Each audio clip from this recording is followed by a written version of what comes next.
manipulations, lies, and hidden agendas being thrown at us from certain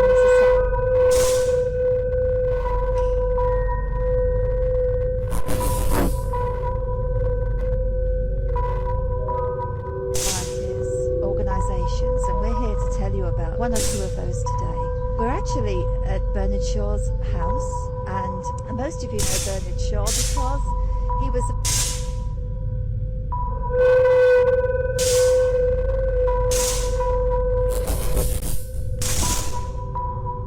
playwright. His plays such as a joke. But there's another side of Bernard Shaw that a lot of you don't know, and that's his membership of the Fabian Society. And we're here to tell you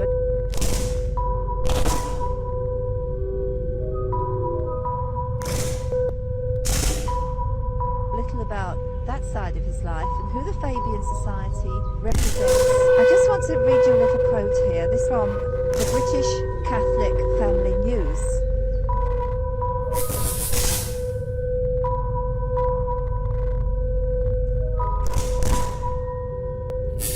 It's a news service of the National Association of Catholic Families, and this article appeared in the American Catholic Weekly, The Wanderer, December 11th, 2008. And it is with permission of the author. Writing in 1992 in Fidelio magazine, the Frankfurt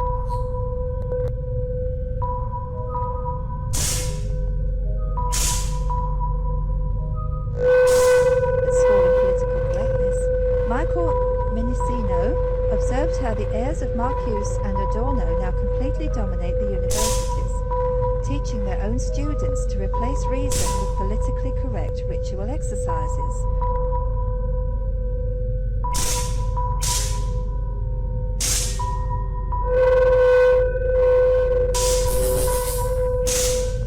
There are very few theoretical books on arts, letters or language published today in the United States or Europe which do not openly acknowledge their most negative, destructive criticism possible of every sphere of life, which would be designed to destabilize society and bring down what they saw as the oppressive order.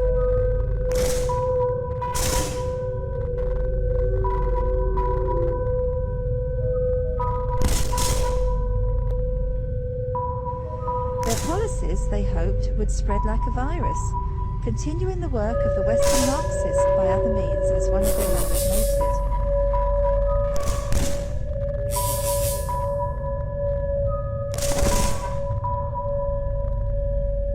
To further the advance of their quiet cultural revolution, but giving us no idea about their plans for the future, the school recommended, above other things, 1. The creation of racism offences. 2. The continual change to create confusion.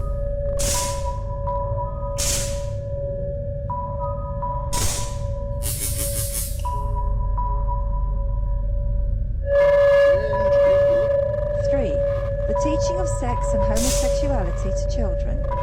4. The undermining of schools and teachers' authority. 5. Huge immigration to destroy identity.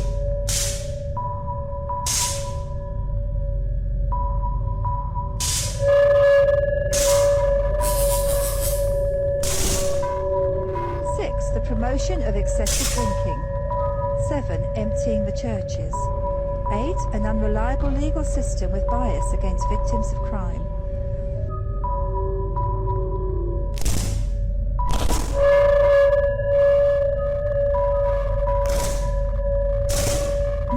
Dependency on the state or state benefits. 10. Control and dumbing down of media. 11. Encouraging the breakdown of the family.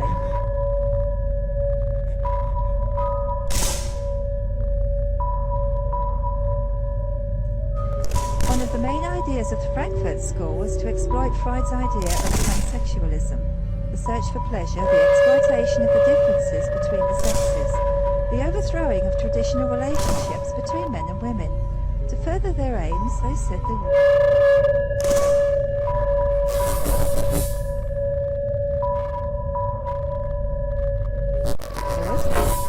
attack the authority of the father, deny the specific roles of father and mother, and wrest away from families their rights to as primary educators of their children.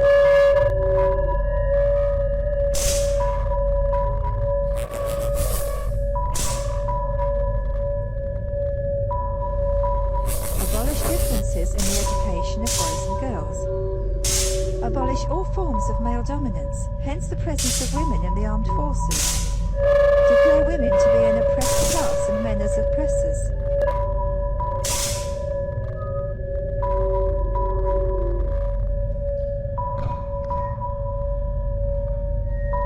Munzenberg summed up the Frankfurt School's long-term operation thus: "We will make the West so corrupt that it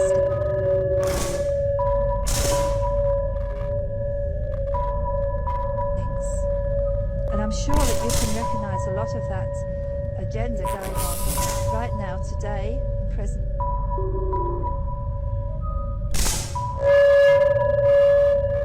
You started off talking about the Frankfurt School of Communists. Well, we can link that.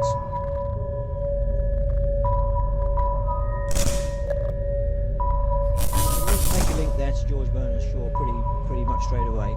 This is a quote from the Dublin Evening Herald, 3rd of February 1948. And Shaw says, "I am a communist, but not a member of the Communist Party. Stalin is a first-rate Fabian. I am one of the founders of Fabianism, and as such,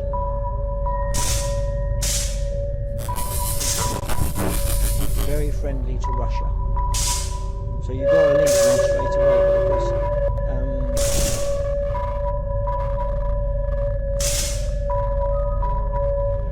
the Fabians shouldn't say were more subtle, I should say are subtle. They were and they are. Although they supported communism, lots of the Fabians actually disapproved of what was going on in Russia. But Sidney Webb and George Bernard Shaw, who started the Fabian Society,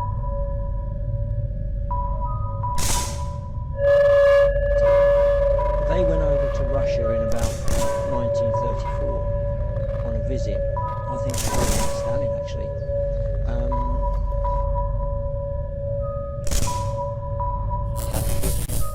Bernard Shaw, Sidney Webb, then when he gets back to England, he's ostensibly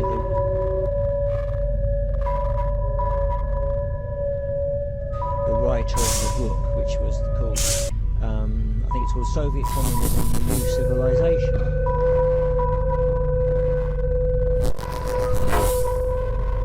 More than 1,000 pages.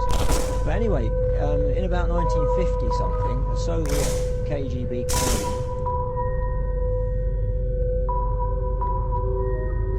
I think his name was Gogolepov.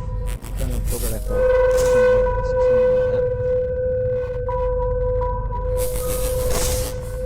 He actually spilled the beans. I think it was a congressional hearing in the United States. He spilled the beans and he told everybody that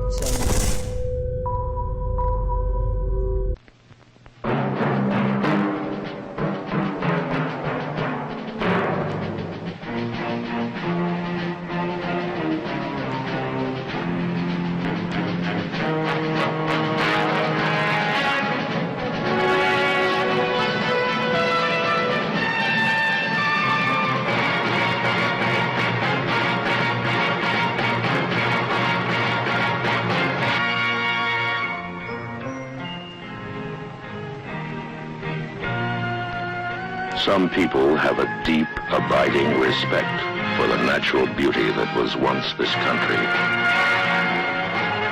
And some people don't. People start pollution. People can stop it. Write for Pollution Booklet, Box 1771, Radio City Station, New York.